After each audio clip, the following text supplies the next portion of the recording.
इउर'किड्स फरायसालिनि बाखनायथाव खामानि।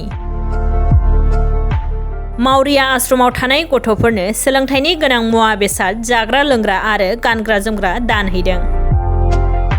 गथ'फ फालिनायनि लोब्बायै क'क्राझार सहरनि हाथिमाथा वार्ड नं 8 आव थानाय इउर'किड्स फरायसालिनिफ्राय दिनै गोरायुं निपुरन्जन बसुमतारीनि दैदेननायाव फरायसालिनि फोरोंगिरि आरो फरायसाफोरा देबोरगावनि आलायारन मावरिया आश्रमाव थांनानै आश्रमनि गथ'फोरनो जाग्रा लोंग्रा, गथ'फोरनि गेलेग्रा मुवा बेसाद, सोलोंथाइनि गोनां मुवा बेसाद आरो गानग्रा जोमग्राफोरखौ राननानै होयो।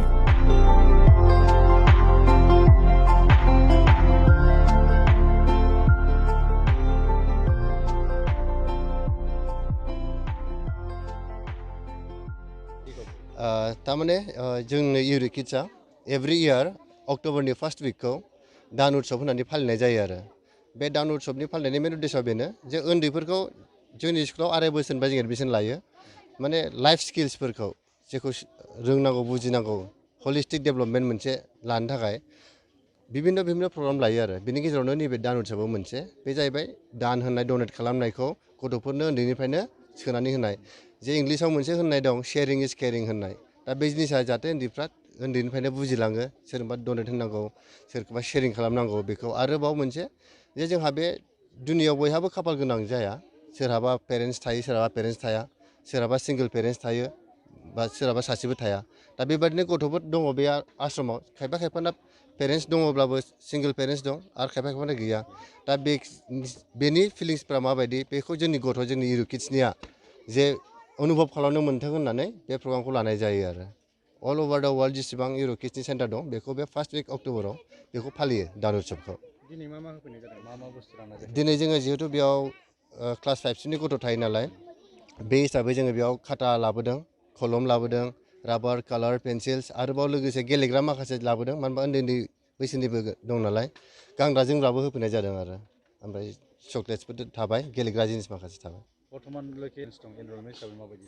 एनरलमेन्ट हिसाबै जोंनि दानि केपासिटिया जों 50खौ बारा। मानो होनबा इउर'किड्सआ मोनसे माबाखौ बिराद स्ट्रिक्टलि फल' खालायो, 1:10 स्टुडेन्ट्सखौ। सासे टिचारा जाहाथे 10टाल' स्टुडेन्टखौ नायनो हाथों होननानै। नंखायनो जोंनाव एसे एनरलमेन्ट बुरजा फैयोबाबो जों माबानाय जाया। जेला केपासिटि इमप्रुभ जागोन जोंनाव, अब्ला मास्टार सासे सोदेरनानैसो जोङो स्टुडेन्ट एनरलमेन्टखौ बारायनो हायो आरो दा जोंनाव 50 दङ।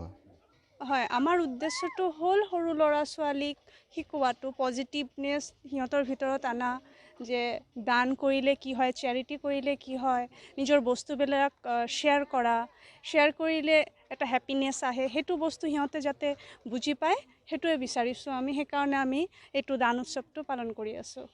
এইখন আশ্ৰমৰ শিক্ষক হিচাপে মই এজন শিক্ষক হিচাপে এইটোৱে বিচাৰোঁ যে প্ৰতিজন ছাত্ৰ ছাত্ৰী যেন নিজৰ মানে আমি এজ এ টিচাৰ সিহঁতক ভালকৈ শিকাব পাৰোঁ।